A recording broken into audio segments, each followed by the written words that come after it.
আপনারা জানেন, আমরা আপনাদের মাধ্যমে আমরা জানতে পারি, বিভিন্ন সংবাদ মাধ্যমে আপনারা সেগুলো তুলে ধরেন। চট্টগ্রামে জাতীয়তাবাদী ছাত্র দলের নেতা কর্মীদের উপর যে বারবার হামলা হয়েছে, এটা খুবই নিন্দনীয়।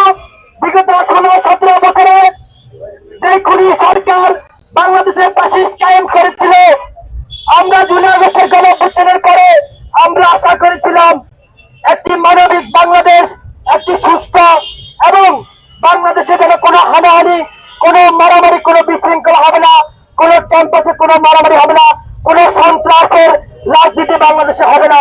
আমরা সেই রাজনীতি করতে চেয়েছিলাম, কিন্তু একটি রাজনৈতিক দল তারা নিষিদ্ধ সংগঠন ছাত্রলীগের সাথে একত্রিত হয়ে তারা বাংলাদেশের প্রতিটা ক্যাম্পাসে তারা মাফিয়ার তন্ত্র কায়েম করতেছে এবং কাছের রাজত্ব কায়েম করছে। প্রিয় ভাইরা, তারই ধারাবাহিকতা আজকে পাবনায় ঈশ্বরদী সরকারি কলেজে সেই নিষিদ্ধ সংগঠন ছিল শিবির কিন্তু নিষিদ্ধ হয়েছিল ভাই, আপনারা জানেন, এবং ছাত্রলীগের কিন্তু নিষিদ্ধ হয়েছিল।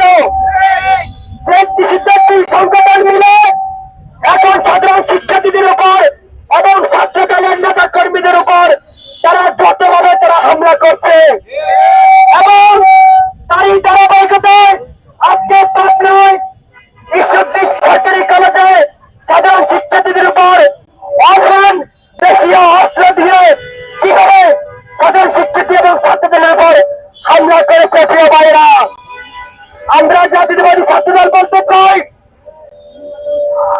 আমাদের এখন সময় এসে গেছে প্রতিবাদ করার জন্য। আমরা আমাদের নিজ নিজ জায়গা থেকে আমরা এই গুপ্ত যারা সন্ত্রাসী রয়েছে, যারা নিষিদ্ধ সংগঠন ছাত্রলীগের নেতা কর্মী রয়েছে, তাদের বিরুদ্ধে আমাদের রুখে দাঁড়াতে হবে। প্রিয় ভাইরা, এই গুপ্ত লেখাকে কেন্দ্র করে, সামান্য একটি গুপ্ত লেখাকে এই গুপ্ত শিবির তারা নিতে পারে না। প্রিয় ভাইরা, আমরা ঢাকা মহানগর পশ্চিম ছাত্র দলের প্রতিটা ইউনিটে, প্রতিটা থানায়, প্রতিটা কলেজে, প্রতিটা ওয়ার্ডের অনেক গলিতে দেওয়ালে আমরা আজকে থেকে গুপ্ত লেখা লিখবো।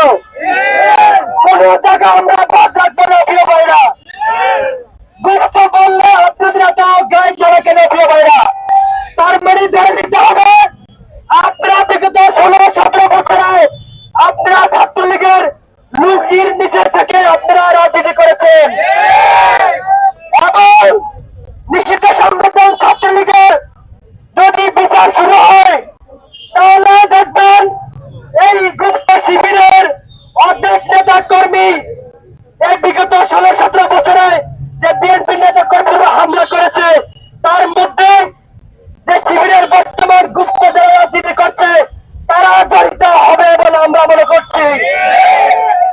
প্রিয় ভাইরা, এখন তো রাজনীতি করতে কোনো সমস্যা নাই, পুলিশ কাউকে গ্রেপ্তারও করে না। প্রিয় ভাইরা, তাহলে এই ঢাকা মহানগর পশ্চিমে শিবিরের নেতা কারা, এই মিরপুর থানা শিবিরের নেতা কারা, এই আপনাদের যে বিভিন্ন যে থানা রয়েছে, বিভিন্ন কলেজ রয়েছে, সেই কলেজের নেতা কারা আমরা কিন্তু কাউকে চিনি না।